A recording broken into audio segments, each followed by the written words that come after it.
Fight club एक ऐसी कहानी जिसको जो जैसा देखेगा उसको उसी के नज़रिए से उसको दिखेगी। मानो एक बच्चे को अगर फाइट क्लब दिखाया जाए तो उसको लगेगा कि एक रेबेलियस कहानी है, इसके अंदर सोसाइटी को चेंज करने की बात कही गई है। एक एडल्ट देखेगा तो उसे हो सकता है लव स्टोरी दिखे, उसे हो सकता है डुअल पर्सनालिटी का बिहेवियर दिखे, या अगर हम किसी बड़े और को दिखाएं तो उसको उस सोसाइटी का रिफ्लेक्शन दिखेगा।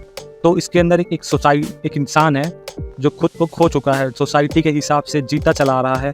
वो चाहता तो है इस बंधन को तोड़ के निकल जाए, पर उसकी परवरिश, उसके आसपास के लोग उसे बाहर आने नहीं देते। और इन सब के बीच जन्म होता है उसकी रेबल पर्सनालिटी का, जो सब कुछ चेंज कर देना चाहता है।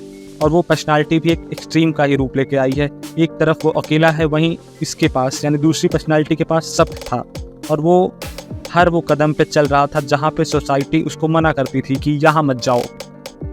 और हम इन दोनों को ही देखेंगे ध्यान से तो हमें पता चल जाएगा कि दोनों ही अपने आप से लड़ रहे हैं।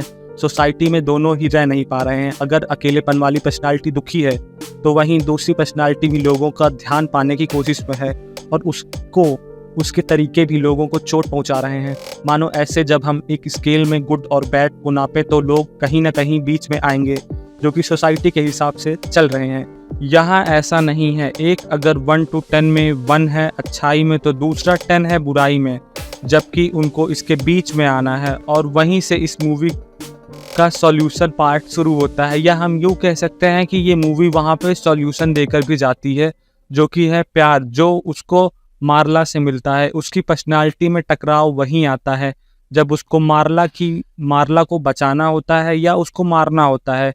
इसके बीच में जब टकराव स्टार्ट होता है तब वहीं से उसकी डुअल पर्सनालिटी के बीच में चेंजेस दिखने लगते हैं उसको, कि वो जब सोता है तब क्या कर रहा होता है और जब जग रहा होता है तब क्या कर रहा होता है। जब वो नोटिस करता है इन सब चीज़ों को, तब उन सब चीज़ों के बीच में जो टकराव आती है वो प्यार आता है, जो उसको बीच में खड़े होने के लिए मजबूर कर रहा होता है।